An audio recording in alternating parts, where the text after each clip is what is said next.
లాబాను అనే వ్యక్తికి ఇద్దరు కుమార్తెలు ఉన్నారు. పెద్ద కుమార్తె పేరు లేయా, చిన్న కుమార్తె పేరు రాహేలు. కనుక ఈ ఇద్దరు కుమార్తెలలో యాకోబు ఎవరిని ప్రేమించాడంటే రాహేలును ప్రేమించాడు. ఎందుకంటే ఆమె రూపవతిగాను సుందరిగాను ఉంది. అయితే ఇక్కడ మనం చూసినప్పుడు లేయాను అతను ప్రేమించలేదు, లేయాను ద్వేషించినట్లుగా మనం ఇక్కడ చూస్తున్నాం. కనుక మొట్టమొదటిగా వారి యొక్క ఆచారాన్ని బట్టి యాకోబు పెద్ద కుమార్తెను పెండ్లి చేసుకోవాల్సి వచ్చింది. అది పెండ్లి చేసుకున్న తర్వాత తెలిసింది. కాబట్టి ఇక్కడ మనం చూసినప్పుడు లేయా గురించి మనం ఇక్కడ చూస్తున్నాం. ఆరాధన వర్తమానములో మనం లేయాని గురించి చూస్తున్నాం. ఓకేనండి. లేయా అంటే అర్థం ఏంటంటే అడవి ఆవు అని అర్థం. లేయా అంటే అర్థం ఏంటి? అడవి ఆవు. అడవి ఆవు ఎటువంటి లక్షణాలు కలిగి ఉంటది? చాలా బలంగా ఉంటది. అడవి ఆవు మామూలు ఆవు కాదు. అది పంది వేరు, అడవి పంది వేరు. అడవి పంది చాలా పౌరుషంగా ఉంటుంది, చాలా బలంగా ఉంటుంది, చాలా చురుగ్గా ఉంటుంది కదా. అదే విధంగా ఇక్కడ మనం చూస్తే లేయా చాలా బలమైన వ్యక్తిగా తన పేరుకి అర్థం ఉంది, కానీ తను ఎంతో బలహీనురాలుగా ఉంది. అర్థమవుతుంది. ఎందుకంటే తను ఎంతగానో ద్వేషింపబడుతూ వచ్చింది, తను ఎంతగానో తృణీకరింపబడుతూ వచ్చింది. కనుక అయితే లేయా ద్వేషింపబడటాన్ని ఎవరు చూశారు? దేవుడు చూశాడు. ఎవరు చూశారండి? దేవుడు చూశాడు. చూడండి, మనం చదువుకున్నాం కదా 31వ వచనం. లేయా ద్వేషింపబడుట యెహోవా చూచి ఆమె గర్భము తెరచెను.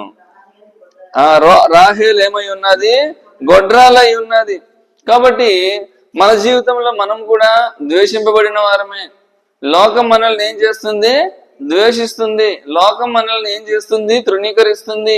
లోకం మనల్ని పట్టించుకోదు. అయితే మనల్ని ప్రేమించే దేవుడు, మనల్ని పట్టించుకునే దేవుడు, మనల్ని హక్కును చేర్చుకునే దేవుడు మనకి ఉన్నాడు. ఆయనే ప్రభువైన యేసుక్రీస్తు. కానీ ఇక్కడ మనం చూసినప్పుడు లేయా ఎంతగానో ద్వేషింపబడింది, తృణీకరింపబడింది తన భర్త ద్వారా. అదే విధంగా తన సహోదరి అయిన రాహేలు కూడా లేయాను తృణీకరించింది, ద్వేషించింది. అయితే దేవుడు మాత్రం తనని జ్ఞాపకం చేసుకుని లేయాను ఏం చేశాడు? జ్ఞాపకం చేసుకున్నాడు. లేయాను దేవుడు ప్రేమిస్తూ వచ్చాడు. కాబట్టి లేయా యొక్క గర్భాన్ని దేవుడు ఏం చేశాడు? తెరిచిన వాడై ఉన్నాడు. కాబట్టి ఇక్కడ మనం చూస్తున్నప్పుడు చూడండి, మరలా 31వ వచనం చదువుతాను. లేయా ద్వేషింపబడుట యెహోవా చూచి ఆమె గర్భము తెరిచెను, రాహేలు గొడ్రాలై ఉండెను. తర్వాత లేయా గర్భవతి అయి కుమారుని కని యెహోవా నా శ్రమను చూచి ఉన్నాడు గనుక నా పెనిమిటి నన్ను ప్రేమించును కదా అనుకుని అతనికి రూబేను అని పేరు పెట్టాను. అర్థమైందా? కాబట్టి యెహోవా ఏం చేశాడు? లేయా యొక్క శ్రమను చూచాడు. ఇప్పుడైనా సరే నా పెనిమిటి నన్ను ప్రేమిస్తాడు అనుకుని ఆ యొక్క కుమారునికి రూబేను అని పేరు పెట్టింది. ఏం పేరు పెట్టింది చెప్పండి? రూబేను. అర్థమైందా? ఇక్కడ రెండు విషయాలు మనం చూసాం ఇంతవరకు. దేవుడు రాహేలు ద్వేషింపబడటం చూచాడు. రెండోది, దేవుడు రాహేలు యొక్క శ్రమను చూచాడు. రాహేలు యొక్క శ్రమను చూచాడు. తర్వాత మనం చూస్తే 33వ వచనంలో ఆమె మరలా గర్భవతి అయి కుమారుని కని నేను ద్వేషింపబడుతున్న సంగతి యెహోవా విన్నాడు గనుక ఇతని కూడా నాకు దయచేసను అనుకుని అతనికి షిమ్యోను అని పేరు పెట్టాను. అర్థమైందా? షిమ్యోను అంటే ఏంటండి? యెహోవా విన్నాడు. నా యొక్క శ్రమ గురించి లేదా నేను ద్వేషింపబడిన సంగతిని గురించి దేవుడు విన్నాడు. నీ మొరను ఎవరు వినకపోవచ్చు, అయితే నీ ప్రార్థనను నీ మొరను వినే దేవుడు నీకున్నాడు. దానిని బట్టి మనం ప్రభువుని ఏం చేయాలండి? స్తుతించాలి. నువ్వు ద్వేషింపబడినా, నువ్వు తృణీకరింపబడినా, నీ యొక్క మాటలను ఎవరు పడచెవిన పెట్టినా ఈ దేవుడు మాత్రం ఏం చేస్తాడు? నిన్ను హక్కును చేర్చుకుంటాడు. అర్థమవుతుందా? నిన్ను తన యొక్క హస్తాల్లోకి నిన్ను తీసుకొని కౌలించుకునేవాడిగా మన దేవుడు ఉన్నాడు. కనుక లేయా ఎంతో కష్టంలో, దుఃఖంలో, వేదనలో ఉంది. ఏ స్త్రీకైనా తన పెనిమిటి ప్రేమిస్తేనే ఆ స్త్రీకి ఎంతో సంతోషం ఉంటది. అవునా కాదా? పెనిమిటి ప్రేమించిన జీవితం ఎందుకంటే ఒక స్త్రీకి, అవునంటారా కాదంటారా? కాబట్టి ఈ యొక్క స్త్రీ ఎంతగానో ద్వేషింపబడుతుంది, ఎంతగానో తృణీకరింపబడుతుంది. తన మాటను వినే నాదుడు ఎవరు కూడా ఈ లోకంలో లేరు. అయితే యెహోవా నా శ్రమను చూచాడని చెప్తుంది, యెహోవా నా శ్రమ గురించి విన్నాడని చెప్తుంది. దానిని బట్టి తను దేవుణ్ణి ఎంతగానో ఆరాధిస్తూ వస్తుంది. 34వ వచనం చూడండి.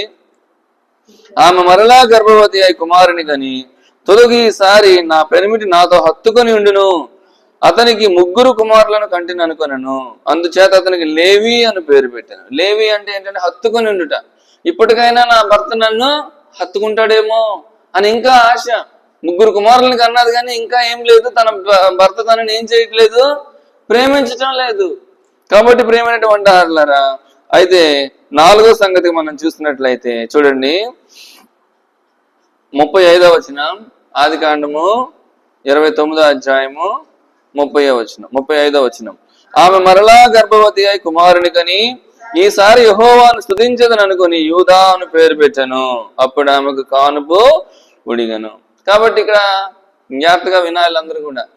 కాబట్టి లాబాన్ అనే వ్యక్తికి 2 కుమార్తెలు ఉన్నారు. మొదటి దాని పేరు లేయా, రెండవ దాని పేరు రాహేలు.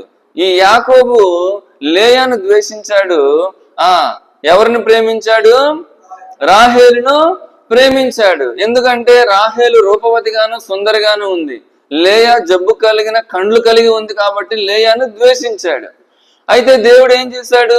లేయా ద్వేషింపబడిన సంగతిని ఏం చేశాడు? ఆయన ఏం చేశాడు? చూచాడు. లేయా ద్వేషింపబడటను చూచాడు దేవుడు. రెండవది లేయా యొక్క శ్రమను దేవుడు చూచాడు. తర్వాత లేయా ద్వేషింపబడిన సంగతిని ఆయన విన్నాడు. 4వదిగా యెహోవా లేదు, నా పెనిమిటి నాతో హత్తుకొని ఉండును అనుకుని తన యొక్క కుమారునికి ఏం పేరు పెట్టిందండి? లేవి అని పేరు పెట్టింది. కాబట్టి ఇక్కడ 3 సందర్భాల్లో కూడా ఏం చేసింది లేయా? ఏం చేసింది? మనం అర్థం చేసుకోవాల్సింది ఏంటంటే, లేయా ద్వేషింపబడిన సంగతి యెహోవా చూచాడు, అప్పుడు కూడా దేవుణ్ణి స్తుతించలేదు ఆమె. అర్థమైంది? యెహోవా నా మొరను విన్నాడని చెప్పింది, కానీ దేవుణ్ణి ఆమె స్తుతించలేదు. అర్థమవుతుందా? నా పెనిమిటి నన్ను హత్తుకొని ఉంటాడు అని చెప్పింది, కానీ దేవుని ఏం చేయలేదు? స్తుతించలేదు. ఓకేనా? అయితే 4వ సందర్భంలో 4వ కుమారుని కనినప్పుడు ఆ కుమారునికి యూదా అని పేరు పెట్టింది. ఏం పేరు పెట్టింది చెప్పండి? యూదా అంటే ఏంటి? ఈసారి నేను యెహోవాను స్తుతించదను, ఈసారి నేను యెహోవాను స్తుతించదను. అర్థమైంది? 3 సందర్భాల్లో కూడా దేవుని గురించి మాట్లాడుతుంది, కానీ దేవుని స్తుతించడానికి ఇష్టపడలేదు. అయితే 4వ సందర్భంలో ఆమె ఏం చేసింది? దేవుని స్తుతించటం. ఈసారి నేను ఏం చేస్తాను? దేవుని స్తుతిస్తా. నా పెనిమిటి నన్ను ప్రేమించకపోయినా పర్వాలే, ఒకవేళ నా చెల్లి నా పెనిమిటి ఇద్దరు నన్ను ద్వేషించినా పర్వాలే, వారు నా మాట పట్టించకపోయినా పర్వాలే, దేవుడు నన్ను చూస్తున్నాడు, దేవుడు నన్ను ప్రేమిస్తున్నాడు, దేవుడు నా మొరను విన్నాడు అని ఈసారి నుండి నేనేం చేస్తాను? ప్రభువును స్తుతిస్తాను అని తను చెప్పగలుగుతూ వచ్చింది. అర్థమవుతుందా? అంటే ఫస్ట్ 3 సందర్భాల్లో తను స్తుతించడానికి ఇష్టపడలేదు, 4వ సందర్భంలో ఏం చేసింది? స్తుతించడానికి ఇష్టపడింది. అదనమాట. మనం కూడా అనేక సందర్భాల్లో దేవుడు అనేకమైనటువంటి ఆశ్చర్య కార్యాలను మన జీవితంలో చేస్తూ ఉంటాడు. అయితే మనం స్తుతించడానికి ఇష్టపడం. కాబట్టి ఈ సందర్భంలో ఈసారైనా మనం ఏం చేయాలి? ప్రభువును స్తుతించాలి. అర్థమవుతుందండి? కనుక దేవుని స్తుతించాలి మనం. చూడండి, కీర్తనల గ్రంథం 50వ అధ్యాయము 23వ వచనం. కీర్తనలు 50:23. స్తుతియాగం అర్పించువాడు నన్ను మహిమపరచువాడు, నేను వానిని దేవుని రక్షణ కనుపరిచినట్లు వాడు మార్గం సిద్ధపరచుకొనెను. కనుక స్తుతియాగం అర్పించువాడు నన్ను మహిమపరచుచున్నాడు. కనుక మనం ఏం చేసేవారంగా ఉండాలి? దేవుని మనం మహిమపరచాలి. దేవుణ్ణి మహిమపరచాలంటే మనం ఎలా మహిమపరచగలము? స్తుతియాగం అర్పించుట ద్వారా మనం ప్రభువుని ఏం చేయగలము? మహిమపరచగలం. కాబట్టి ఈ సందర్భంలో ఈ ప్రభు దినాన్ని మనం ప్రభువును మహిమపరచాలంటే మన యొక్క నోటిని తెరిచి మన హృదయాన్ని చింపుకొని మనం ప్రభువుకు స్తుతియాగము అర్పించాలి. అది ఈసారి నేను స్తుతించదని అనుకుని తన కుమారునికి యూదా అని పేరు పెట్టింది. కాబట్టి ఈసారైనా మనం ఏం చేయాలి? ప్రభువును మహిమపరచాలంటే మనం ఆయనను స్తుతించవలసినటువంటి వారముగా ఉన్నాము. 56వ అధ్యాయము 13వ వచనం.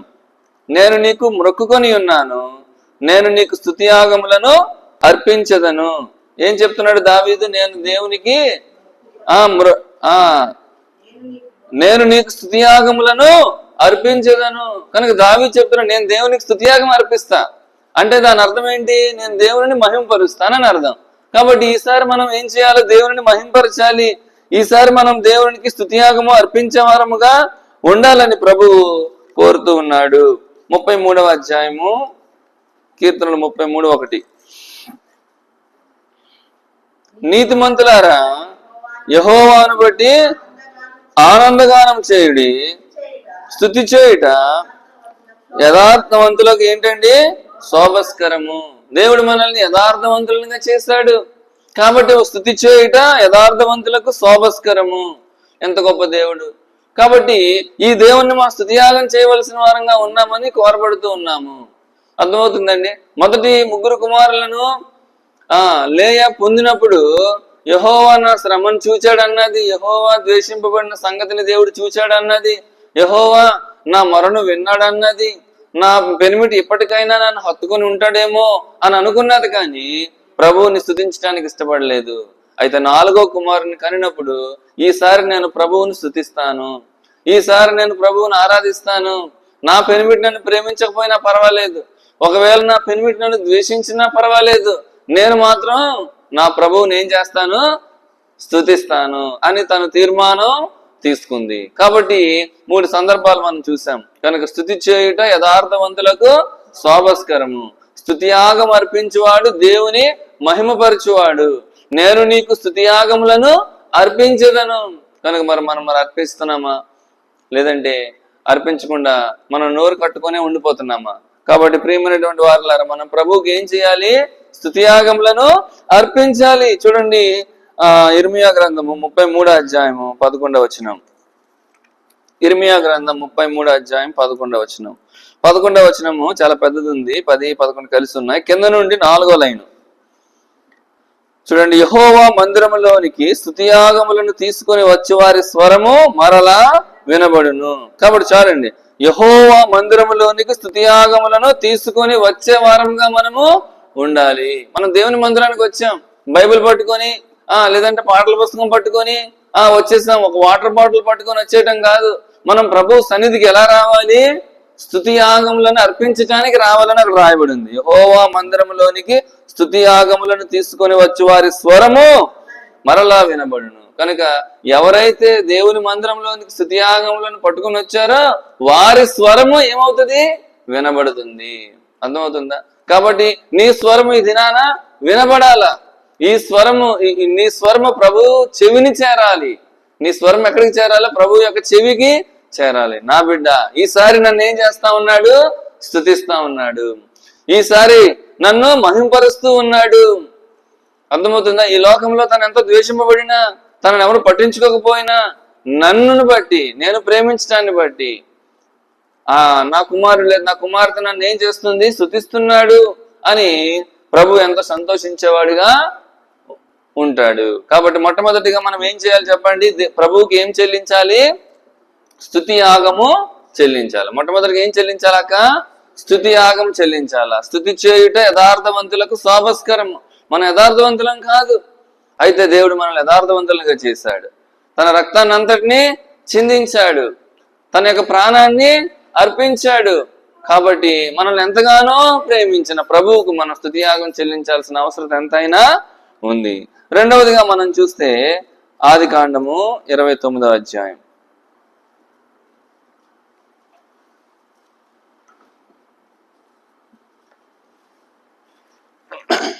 10వ వచనం.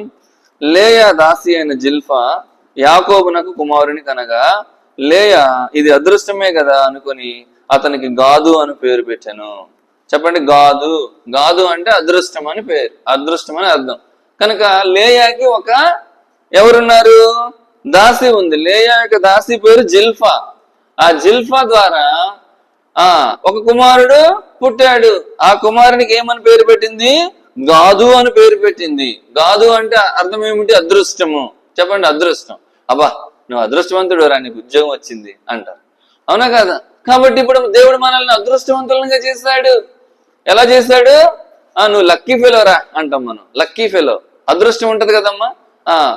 ఫర్ ఎగ్జాంపుల్ బండి మీద వెళ్తా ఉంటే ఒక్క క్షణ మాత్రంలో ఏమవుద్ది? యాక్సిడెంట్ తప్పించుకుంటాడు ఒక్క రోడ్డు.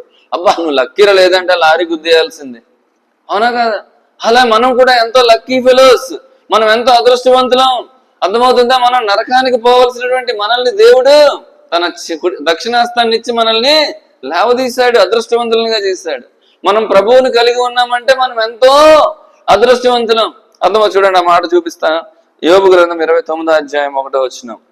యోబు గ్రంథం 29వ అధ్యాయం 11వ వచనం.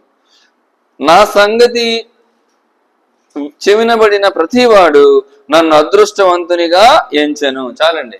నా సంగతి చెవినబడిన ప్రతివాడు నన్ను అదృష్టవంతునిగా ఎంచెను. నీ గురించి ఎవరైతే వింటున్నారో వారు నీ గురించి ఏం చెప్తారు? పలానా సిస్టర్ అదృష్టవంతురాలరా. ఎందుకు? ప్రభువుని కలిగి ఉంది.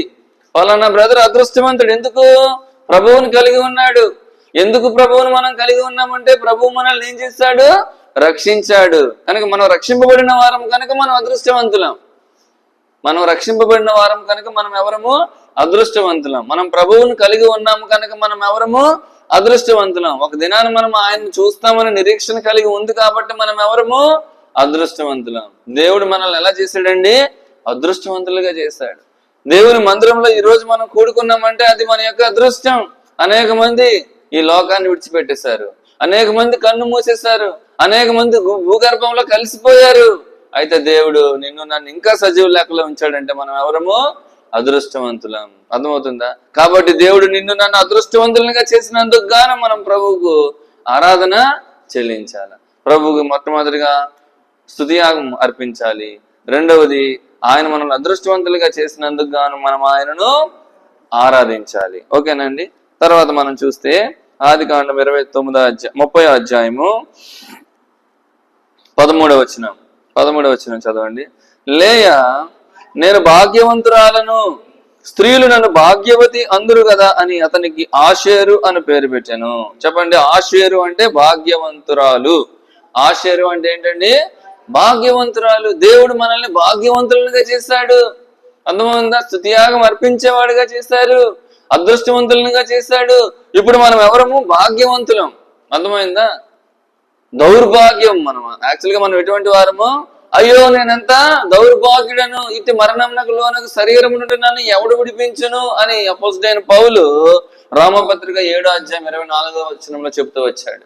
నేనెంతో దౌర్భాగ్యుడిని అంటున్నాడు పౌలు. అయితే దేవుడు మనల్ని ఎలా చేశాడు? దౌర్భాగ్యులమైన మనల్ని భాగ్యవంతులుగా చేశాడు. ఎంత భాగ్యం అండి! మనకి ఎంత భాగ్యం ఉంది, అవునా కదమ్మా? ఎంత భాగ్యం! భాగ్యం అంటే ఏంటి? సంపద, అవునా కదా? భాగ్యం అంటే ఏంటి? అన్ని కలిగి ఉండటం. ప్రభువుని కలిగి ఉండటమే మహాభాగ్యం, అవునా కాదు? ఆరోగ్యమే మహాభాగ్యం కాదు. ఇప్పుడు ఏంటి? ప్రభువుని కలిగి ఉండటమే మహాభాగ్యం. కనుక మనం భాగ్యవంతులుగా దేవుడు మనల్ని చేశాడు. అయ్యో మనమైతే దౌర్భాగ్యులము, అవునా కదా? మనం ఎటువంటి ఎన్నిక, ఎటువంటి మంచితనము లేని వారము. అయితే మనల్ని భాగ్యవంతులుగా చేశాడు. చూడండి, ఇంకో మాట చూపిస్తాను. యాకోబు పత్రిక 2వ అధ్యాయం 5వ వచనం. యాకోబు పత్రిక 2వ అధ్యాయము 5వ వచనం. నా ప్రియ సహోదరులారా ఆలకించుడి, ఈ లోక విషయంలో దరిద్రులైన వారిని విశ్వాసమందు భాగ్యవంతులుగాను, తను ప్రేమించు వారికి తాను వాగ్దానం చేసిన రాజ్యమునకు వారసులుగాను ఉండుటకు దేవుడు ఏర్పరచుకొనలేదా?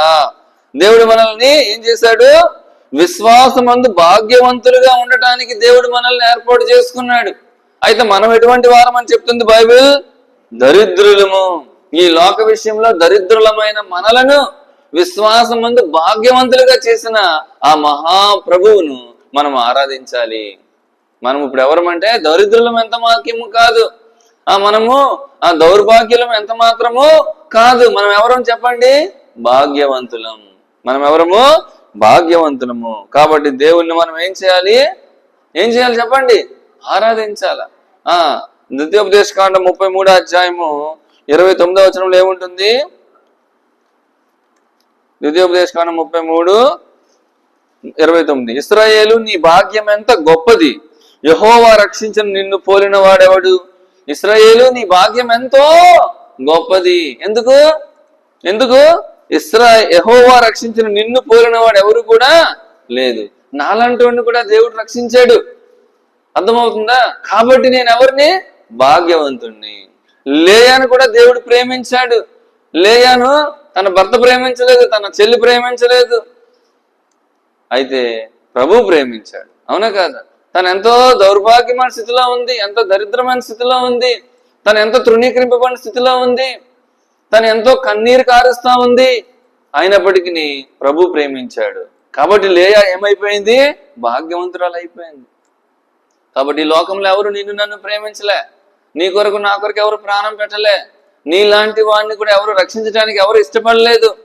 అయితే ఒక్కొక్కసారి ఏంటంటారు, ఎంత దౌర్భాగ్యురా నా కడుపును పుట్టావు అంటది ఒక్కొక్కసారి తల్లి. అవునా కాదా? నాకు తలనొప్పి తెస్తున్నావురా బాబు అంటది. అవునా కాదా? తల్లి కూడా తట్టుకోలేని పరిస్థితులు ఉన్నాయి. అయితే ఆ ప్రభు ఏం చేస్తున్నాడు? నువ్వు దరిద్రుడమైనా, నువ్వు దౌర్భాగ్యుడమైనా ఆయన నిన్ను ప్రేమిస్తానే ఉన్నాడు, నిన్ను రక్షిస్తానే ఉన్నాడు. అర్థమవుతుందా? కాబట్టి నువ్వెవరివి? భాగ్యవంతుడవు, భాగ్యవంతురాలువు. కాబట్టి నిన్ను భాగ్యవంతునిగా చేసిన దేవుణ్ణి నువ్వేం చేయాలి? ఆరాధించాలి. ఓకేనండి. కాబట్టి ఇంకొక 2 మాటలు చూపించి నేను ఆరాధన అర్థం ముగిస్తాను. 18వ వచనం, 30వ అధ్యాయము 18వ వచనం. లేయా, నేను నా పెనిమిటికి నా దాసినిచ్చినందున దేవుడు నాకు ప్రతిఫలము దయచేసినని అతనికి ఇస్సాకారు అని పేరు పెట్టాను. చెప్పండి, ఇస్సాకారు అంటే ప్రతిఫలము. ఇస్సాకారు అంటే అర్థం ఏంటండి? ప్రతిఫలం. దేవుడు ప్రతిఫలం దయచేసేవాడు. నువ్వే పని చేసినా దేవుడు నీకేం అనుగ్రహిస్తాడు? ప్రతిఫలం అనుగ్రహిస్తాడు. అర్థమవుతుందా? కాబట్టి దేవుడు మనకు ప్రతిఫలం ఇచ్చాడు, అది మనం జ్ఞాపకం చేసుకోవాలి. చూడండి, ఆదికాండం 15వ అధ్యాయము 1వ వచనం. ఇవి జరిగిన తరువాత యెహోవా వాక్యము అబ్రహామునకు దర్శనమందు వచ్చి, అబ్రామా, భయపడకము, నేను నీకు కేడము, నీ బహుమానం అత్యధికమగునని చెప్పాను. అర్థమవుతుందా? అత్యధికమైనటువంటి బహుమానాలు. దేవుడిచ్చే బహుమానం మామూలు బహుమానం కాదు. మనం ఏదైనా మ్యారేజ్కి వెళ్తే ఏమి ఇస్తామో గిఫ్ట్ ఇస్తాం కదా, అది బహుమానం ఇస్తాం. అవునా కదా? ఏదైనా బర్త్డేకి వెళ్ళాం అనుకోండి, కేక్ కటింగ్ ఉంది రండి అంటే ఒక చిన్న పెన్నో, లేదంటే పెన్సిల్, లేదంటే చిన్న బొమ్మ, ఒక టెడ్డీ బేరో, ఏదైనా ఒక బొమ్మ కారో ఒక బహుమానంగా తీసుకుని వెళ్తాం. అయితే దేవుడిచ్చే బహుమానం ఎటువంటిది? అత్యధికమైనటువంటి బహుమానము. దాన్ని మనం కొలవలేం, దానికి మితి లేదు. కాబట్టి దేవుడిచ్చే బహుమానాన్ని బట్టి మనము ఆయనను ఆరాధించవలసినటువంటి వారమై ఉన్నాము. అర్థమవుతుందండి? ఆయన సంపూర్ణమైన బహుమానం ఇస్తాడు. చెప్పండి, ఎటువంటి బహుమానం ఇస్తాడు? సంపూర్ణమైన బహుమానము. చూడండి, రూతు గ్రంథము 2వ అధ్యాయం 12వ వచనం. రూతు గ్రంథము 2వ అధ్యాయము 12వ వచనం. యెహోవా నీవు చేసిన దానికి ప్రతిఫలం ఇచ్చును, ఇశ్రాయేలీయుల దేవుడైన యెహోవా రెక్కల కింద సురక్షితంగా నుండినట్లు నీవు వచ్చితివి. ఆయన నీకు సంపూర్ణమైన బహుమానం ఇచ్చునని ఆమెకు ఉత్తరం ఇచ్చాను. ఆయన ఇచ్చే బహుమానం ఎటువంటిది? సంపూర్ణమైనది, కొరత ఉండదు. అర్థమైందా? దాంట్లో ఏమి కూడా ఆయన కట్ చేయడు. ఇంకా అర్థమవుతుందా? ఇప్పుడు టీచర్స్కి లేదంటే ఉద్యోగస్తులకు ఏంటి ఇస్తారు? జీతాలు ఇస్తారు. ఆ జీతాల్లో ఆ కటింగు, ఈ కటింగు, ఆ కటింగు, ఈ కటింగు పోతాయి. అన్ని పోయిన తర్వాత కొంత ఇస్తారు డబ్బులు. అవునా కాదా? ఆ కటింగ్ అయిన డబ్బులు ఆ తర్వాత ఇస్తారో లేదో ఎవరికి తెలియదు ఇంకా మరి. అవునా కాదా? అయితే దేవుడు అటు కట్ చేస్తాడా? నీకు దేవుడిని బహుమానాన్ని ఏమాత్రం కట్ చేయడు, సంపూర్ణంగా ఇచ్చేస్తాడు ఆయన. సంపూర్ణమైన బహుమానం ఇస్తాడు ఆయన. అర్థమవుతుందా? కుమారులు యెహోవా అనుగ్రహించు స్వాస్థ్యము, గర్భఫలం ఆయన అనుగ్రహించు బహుమానం. దేవుడు గర్భఫలాలను ఇచ్చాడు మనకి. అవునా కదా? మన పిల్లల్ని కన్నామంటే అది ఎవరిచ్చిన బహుమానం? దేవుడిచ్చిన బహుమానం. దాన్ని బట్టి ప్రభువుని మనం ఆరాధించాలి. అర్థమై ఎన్ని బహుమానాలు ఉన్నాయో, ఆయన బహుమానం ఆయన చేతిలో ఉందంట, మనం వెళ్ళి తీసుకోవాలి అంతే. అర్థం యెషయా గ్రంథంలో ఉంటుంది, ఆయన బహుమానము ఆయన చేతిలో, మనకి ఇవ్వాలనుకున్నటువంటి బహుమానం ఆయన చేతిలోనే ఉంది. కాబట్టి మనం వెళ్ళి తీసుకోవాలి. అర్థమైందా? కాబట్టి ప్రియమైనటువంటి వారులారా, మనము దేవుడు మనల్ని బహుమానానికి పాత్రులుగా చేశాడు. అర్థమైందా? ఆయన మనకేం చేస్తాడు? ప్రతిఫలం ఇస్తాడు. ఆయన మనకేమిస్తాడు? ప్రతిఫలం ఇస్తాడు. అర్థమైందా? ఒక తండ్రి ఉన్నాడంట.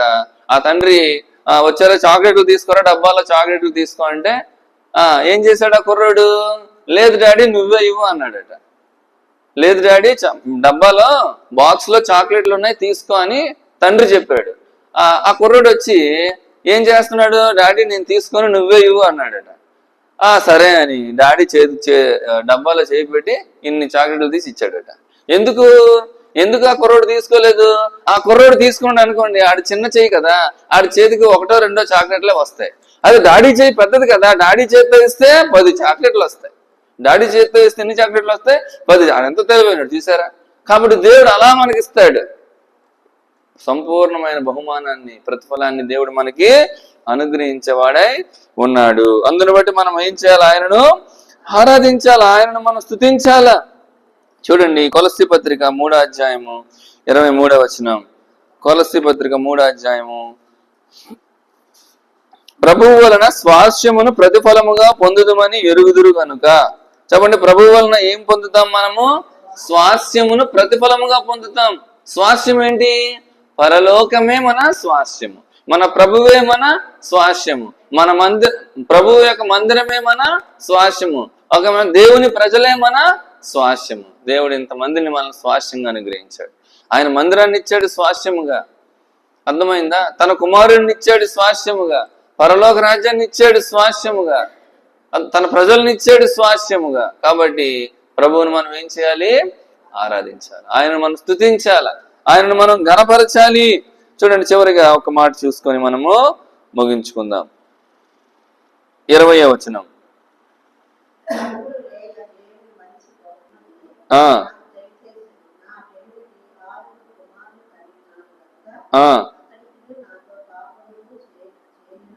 లేయా, దేవుడు మంచి బహుమతి నాకు దయచేసను, నా పెనిమిడికి 6 కుమారులను కని ఉన్నాను కనుక అతడికను నాతో కాపురం చేయను అనుకుని అతనికి జబూలూను అని పేరు పెట్టాను.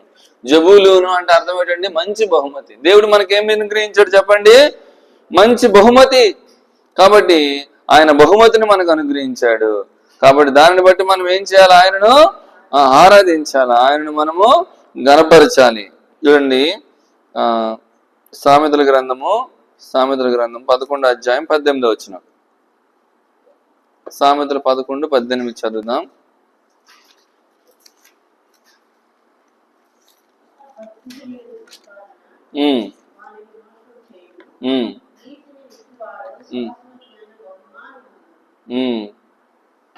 నీతిని విత్తువాడు శాశ్వతమైన బహుమానము నందును. కనుక శాశ్వతమైన బహుమానం, కాబట్టి దానిని దేవుడు మనకి అనుగ్రహించేవాడుగా ఉన్నాడు. కాబట్టి ప్రభువుని మనం ఏం చేయాలండి? ఆరాధించాలి. కనుక లేయా ద్వేషింపబడింది, లేయా తృణీకరింపబడింది. లేయా మాటని ఎవరు వినేవారు ఈ లోకంలో ఎవరు కూడా లేరు. అయితే లేయా ద్వేషింపబడుటను దేవుడు చూచాడు, లేయా మొరను దేవుడు విన్నాడు. అర్థమవుతుందండి? కాబట్టి తను 3 కుమారులను కంటూ వచ్చింది. 3 కుమారులను కన్నా కూడా ప్రభువుని స్తుతించలేదు. అయితే 4వ కుమారుని కన్న తర్వాత ఈసారి నేను ప్రభువును స్తుతిస్తానని తన కుమారునికి యూదా అని పేరు పెట్టింది. కాబట్టి యూదా అంటే స్తుతి, మనము ఆయనకి స్తుతి చెల్లించాలి అని మనం చూసాం. రెండవదిగా ఆ లేయాన్ని దేవుడు అదృష్టవంతురాలనుగా చేశాడు, మనల్ని కూడా అదృష్టవంతులుగా చేశాడు. కాబట్టి ప్రభువును మనము స్తుతించాల. మనం ఈ లోక విషయంలో దరిద్రులము, దౌర్భాగ్యులము, అయితే దేవుడు మనల్ని భాగ్యవంతులనుగా చేశాడు. దానిని బట్టి మనం ప్రభువును స్తుతించాల. దేవుడు మనకు ప్రతిఫలం అనుగ్రహించేవాడిగా ఉన్నాడు, దానిని బట్టి మనం ప్రభువును స్తుతించాల. దేవుడు మనకు మంచి బహుమతిని ఇచ్చేవాడిగా ఉన్నాడు, దానిని బట్టి మనం ప్రభువుని ఏం చేయాలి? స్తుతించాలి. కనుక ఆ విధంగా లేయా ప్రభువును స్తుతించినట్లుగా మనం కూడా స్తుతించడానికి ముందుకి కొనసాగుదాం.